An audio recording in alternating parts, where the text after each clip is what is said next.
اور کسی سہمے ہوئے جانور کی طرح لگتی تھی۔ اسے دیکھنے اور اس سے بات کرنے کے بعد مجھے اندازہ ہوا کہ اس کا رویہ جارحانہ نہیں ہے۔ غالباً اس کے پاس کوئی ہتھیار وغیرہ بھی نہیں تھا، وہ بس خوفزدہ تھی اور اس خوف کی وجہ سے خودکشی کی دھمکی دے رہی تھی۔ نہ جانے کیوں اس کی آواز سن کر مجھے لگا کہ وہ خوبصورت رہی ہوگی۔ اب معلوم نہیں کہ اس کے ساتھ کیا مسئلہ تھا جو وہ خود کو سپاہیوں کے حوالے کرنے کے بجائے اپنی جان دینا زیادہ آسان محسوس کر رہی تھی۔ میں نے کہا، دیکھو میں تمہیں ہر طرح کی تسلی دیتا ہوں، اگر تم بغیر کچھ بتائے یہاں سے جانا چاہتی ہو تو بھی جا سکتی ہو، لیکن اگر تم اپنا کوئی مسئلہ بتانا چاہتی ہو تو ہم اس کے لیے بھی حاضر ہیں۔ میں تمہاری مدد کے لیے کسی زنانہ پولیس افسر کو بلا لیتا ہوں۔ نہیں، میں کسی سے کچھ کہنا نہیں چاہتی، میں بس یہاں سے جانا چاہت ہوں۔ میں ذرا آگے بڑھا تو وہ ایک دم کھڑکی کے پاس چلی گئی۔ وہ اپنے موقف سے پیچھے ہٹنے کے لیے بالکل تیار نہیں تھی۔ لالٹین کی مدھم روشنی میں اس کا سراپا یکسر دھمکی آمیز دکھائی دے رہا تھا۔ اچانک کھڑکی کے عقب میں واقع ایک کھڑکی کے شیشے زوردار چھناکے سے ٹوٹے اور ایک پرچھائی برق رفتاری سے لڑکی پر جھپٹی۔ لڑکی بلند آواز سے چلائی، دونوں اوپر نیچے فرش پر گرے۔ شومئی قسمت!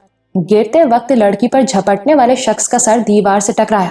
اس کی گرفت ایک سیکنڈ کے لیے لڑکی پر کمزور پڑی۔ وہ چکنی مچھلی کی طرح اس کے ہاتھوں سے پھسل کر نکل گئی۔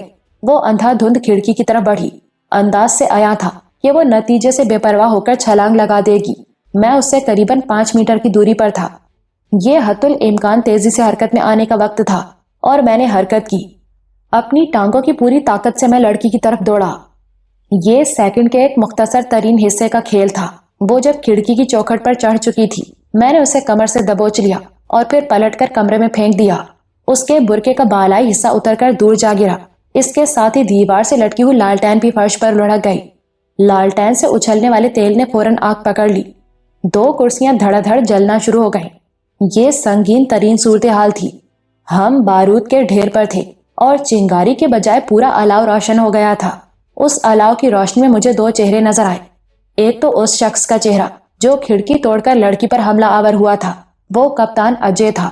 دوسرا لڑکی کا چہرہ، وہ میری گرفت میں تھی۔ بالائی برقع اترنے سے اس کے بال کھل چکے تھے۔ یہ بہت لمبے بال تھے، غیر معمولی حد تک لمبے۔ میں نے لڑکی کا چہرہ دیکھا۔ وہ میرے لیے اجنبی نہیں تھی، ہرگز نہیں تھی۔ میرے ذہن میں جھماکا سا ہوا۔ میں نے اس حسین لڑکی کی تصویر دیکھی ہوئی تھی۔ اگر میری نظر دھوکہ نہیں کھا رہی تھی تو یہ شکنتلا تھی، باروندہ جیکی کی گمشدہ محبوبہ۔ وہ بہت حد تک میری دیکھی ہوئی تصویر سے مل رہی تھی۔ اس بارے میں زیادہ سوچنے کا وقت نہیں تھا۔ آگ تیزی سے پھیل رہی تھی۔ دروازہ بند کر دو اجے، میں نے پکار کر کہا۔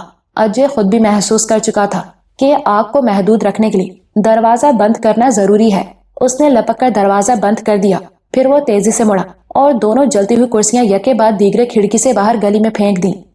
اس کا یہ اقدام اس کی حاضر دماغی کا منہ بولتا ثبوت تھا۔ آگ ایک دم سمٹ گئی۔ اگلے چند سیکنڈ میں اجے نے اسے مکمل طور پر بجھا دیا۔ یہ ایسا ہی تھا جیسے کسی بم کا سلگتا ہوا فیتا کاٹ کر اسے پھٹنے سے روک دیا جائے۔ اجے کی پیشانی پسینے سے تر تھی۔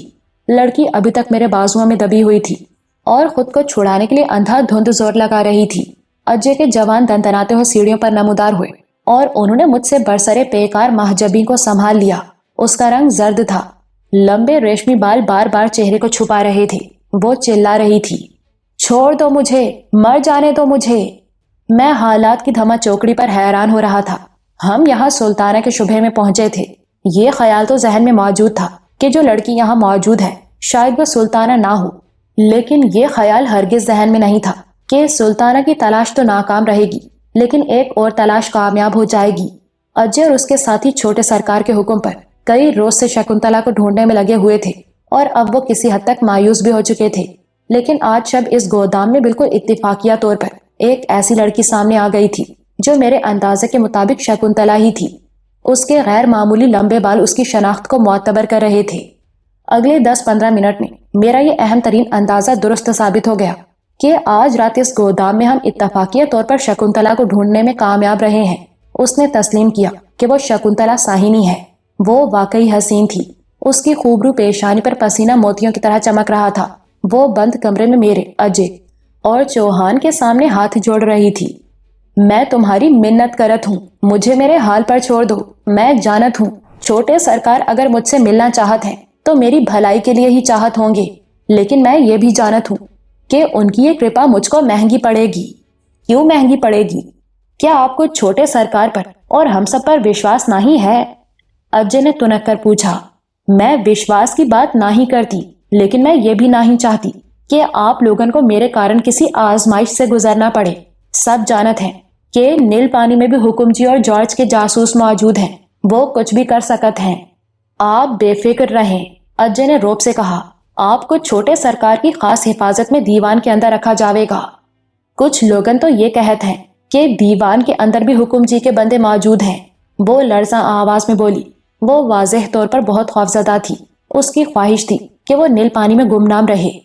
آپ کو ضرورت سے زیادہ ڈرایا گیا ہے، اس کے علاوہ مجھے افسوس ہے کہ آپ دیوان کی طاقت کا غلط اندازہ لگا رہی ہیں، اجے نے کہا۔ کچھ دیر بعد ہم شکنتلا کو خاص فوجی گھوڑا گاڑی میں سوار کر کے دیوان کی طرف روانہ ہو رہے تھے۔ میری نگاہیں اس کے سراپے پر اور اس کے سیاہ آبشار جیسے طویل بالوں پر جمی تھی تو یہ زرگاں کے شاہی محل کا وہ نودمیدہ پھول تھا جس نے باروندہ جیکی جیسے مضبوط شخص کو عشق میں دیوانہ کیا تھا اور کیا سے کیا بنا دیا تھا۔ میری نگاہوں میں باروندہ جیکی کا چہرہ گھومنے لگا۔ میں سوچنے لگا کہ جب میں اسے شکنتلا کی موجودگی کے بارے میں اطلاع دوں گا تو اس کی کیا حالت ہوگی؟ کہیں وہ شادی مرگ کا شکار تو نہیں ہو جائے گا۔ راستے میں شکنتلا نے جو کچھ بتایا اس سے پتا چلا کہ نیل پانی میں آنے کے بعد وہ جان بوجھ کر اوجھل ہوئی ہے۔ وہ یہاں ایک متوسط آبادی میں اپنی ایک پرانی سہیلی کی ملازمہ کے ہاں قیام پذیر تھی۔ نورا نامی یہ لڑکی اور اس کا خاوند چینی کے برتنوں پر نقش نگاری کا کام کرتے تھے۔ آج وہ دونوں میاں بیوی شدید بخار میں مبتلا تھے۔ انہوں نے کچھ کام کر رکھا تھا جو بازار میں دے کر آنا ضروری تھا۔ مجبوراً شکنتلا نے نورا کے ملازم کو ساتھ لیا اور بازار میں برتن دے کر آئی۔ واپسی پر پولیس والے پیچھے لگ گئے۔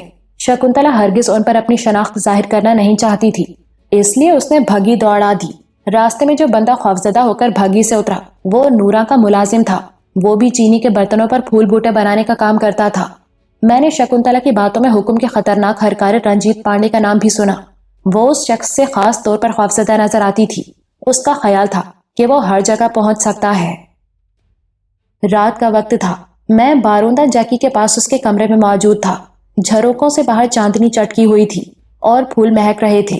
دیوان کے کسی اندرونی حصے میں کوئی ستار نواز بڑے میٹھے سروں میں ستار بجا رہا تھا۔ کبھی کبھی اس کی سنگیت میں ہارمونیم کی آواز بھی شامل ہو جاتی تھی۔ جیکی دیوار سے ٹیک لگائے بیٹھا تھا۔ وہ پہلے سے کمزور نظر آ رہا تھا۔ کیا خیال ہے آج آرام نہ کریں؟ جیکی نے کہا۔ میں چونک کر اسے دیکھنے لگا۔ ایسا پہلی بار ہوا تھا کہ اس نے اس طرح کی بات کی تھی، ورنہ وہ تو چھٹی کی بات پر آگ بگولا ہو جاتا تھا اور اپنا پسندیدہ فکرہ دہراتا تھا۔ وقت کم ہے اور کام زیادہ، تم ہڈ حرامی دکھاؤ گے تو کچھ بھی حاصل نہ کر سکو گے۔ کیا بات ہے جیکی، آپ کی طبیعت تو ٹھیک ہے؟ ہاں، ایک دم فرسٹ کلاس ہوں۔ بس دوپہر کو بخار نے چھوٹی سی چھلانگ لگائی تھی اور 102 سے 104 پر چلا گیا تھا۔ اس قسم کی چھوٹی موٹی شرارتیں تو یہ میرے ساتھ کرتا ہی رہتا ہے۔ شام کو کھانے کے بعد کھانسی کا دورہ پڑا اور ناک سے تھوڑا سا خون بھی آیا۔ لگتا ہے کہ خون کچھ زیادہ ہی ہو گیا ہے میرے اندر، وہ اپنے مخصوص طنزیہ انداز میں بولا۔ آپ دوا بھی تو نہیں کھاتے ہو؟ حالانکہ چھوڑو دوست، اس نے میری بات کاٹی۔ جب دوا کھا کر بھی مرنا ہے تو پھر کیوں نہ دوا کے بغیر ہی یہ گھاٹی پار کر لی جائے۔ آج وہ واقعی تھکا ہوا نظر آ رہا تھا۔ میں نے اس کے کندھے پر ہاتھ رکھا اور محبت سے کہا، آپ مرنے کی باتیں نہیں چھوڑو گے اور ہم آپ کو مرنے کے لیے نہیں چھوڑیں گے۔ آپ جو مرضی کر لو، ہم آپ کو کھینچ کر واپس زندگی کی طرف لے آئیں گے۔ بہت مشکل ہے، آپ خود ہی تو کہتے ہو مشکل کو آسان کرنے کی عادت ڈالنی چاہیے۔ میں نے کل ہی انور خان اور مراد شاہ صاحب سے بات کی ہے۔ ہم آپ کے لیے ایک بہت اچھے ڈاکٹر کا انتظام کر رہے ہیں۔ اس جاپانی ڈاکٹر کو مقامی لوگ بہت مان رہے ہیں۔ اگر ضرورت پڑی تو ہم آپ کو اسٹیٹ سے باہر بھی بھیجوائیں گے۔ اسٹیٹ سے باہر جا کر کیا کرنا ہے؟ میری روح اسٹیٹ کے اندر ہے، میں یہیں دفن ہونا چاہتا ہوں۔ اس نے آتشی سیال کے کئی تلخ گھونٹ بھرے اور ترنگ میں آ گیا۔ تکیہ اپنی کمر کے ساتھ رکھ کر وہ نیم دراز ہو گیا۔ اس نے آنکھیں بند کر لیں اور اپنا پسندیدہ نیپالی گیت گانے لگا۔ اس کی آواز دل سوز تھی، اس میں درد لہریں لیتا تھا اور سوچ کی گہری نیلی جھیلوں میں سنہری دھوپ کے اندر یادوں کی کشتیاں ڈولتی تھیں۔ وہ گاتا رہا، اس کی آنکھوں کے گوشے بھیگتے رہے۔ وہ چپ ہوا تو میں نے اس کا استخوانی ہاتھ اپنے ہاتھ میں لے کر کہا، جیکی